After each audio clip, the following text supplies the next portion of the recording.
అందరికీ ప్రైజ్ లాడండి. ఈ ఉదయకాల సమయంలో మరొకసారి మీ ముందుకి రావడానికి నేను ప్రభునందు సంతోషిస్తున్నానండి. అయితే ఇశ్రాయేలు ప్రజలు నడిపిస్తున్నటువంటి సౌలు మరి దేవునికి నచ్చలేదండి. దేవుని మాటకు అవిధేయత చూపించిన టైంలో మరి ఆ యొక్క ప్రవక్త అయినటువంటి సమూయేలుని దేవుడు పిలిచి యెష్షయి కుమారులని ఒకరిని ఎన్నుకొని వారిని అభిషేకించమన్నప్పుడు మరి ఈయన వెళ్ళినప్పుడు అక్కడ యెష్షయి గారిని పిలుస్తారండి. నీ కుమారుని నా దగ్గరికి పంపించు, నేను వారిలో ఒకరిని దేవుని కోసం మరి అభిషేకిస్తానని చెప్పినప్పుడు వారి కుమారులందరినీ పిలిచినప్పుడు ఈయన కాదు, వీళ్ళలో ఎవరు లేరు ప్రభువుకు నచ్చిన వ్యక్తి అంటే, మరి ఇంకెవరున్నారు నీ కుమారులు అంటే, ఎవరో ఒక చిన్న బాబు ఉన్నాడండి, ఆ బాబు గొర్రెలు కాచుకుంటాడని చెప్పినప్పుడు మరి ఆ వ్యక్తిని పిలుచుకుని నా దగ్గరికి తీసుకుని రండి, ఆ వ్యక్తి దేవునికి కావాలి అంటే తన అన్నలు ఎవరు పనికిరాలేదు.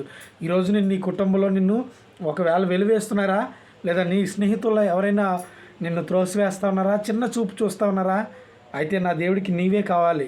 నా ప్రియ సహోదరి సహోదరుడా, నా దేవుని దగ్గరికి గనక నీవు వచ్చినట్లయితే గనక నా దేవుడు నిన్ను అభిషేకించబోతున్నాడు.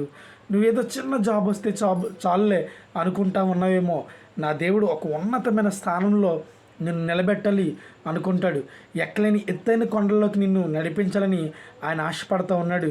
నేను నీ స్నేహితులు విడిచిపెట్టినా, నీ బంధువులు విడిచిపెట్టినా, లేదా నిన్ను చిన్న చూపు చూసినా మరి దేవుడు నిన్ను ఒక సేవకుని ద్వారా పిలిపించి నిన్ను అభిషేకించి నిన్ను ఎన్నుకోవడానికి ఇష్టపడుతూ ఉన్నాడు. నా ప్రియ సహోదరి సహోదరుడా, నువ్వు సిద్ధంగా ఉంటే గనక నా దేవుని దగ్గర రా. దేవునికి నీవే అవసరం. అర్థమవుతుందా నా ప్రియ సహోదరి సహోదరుడా?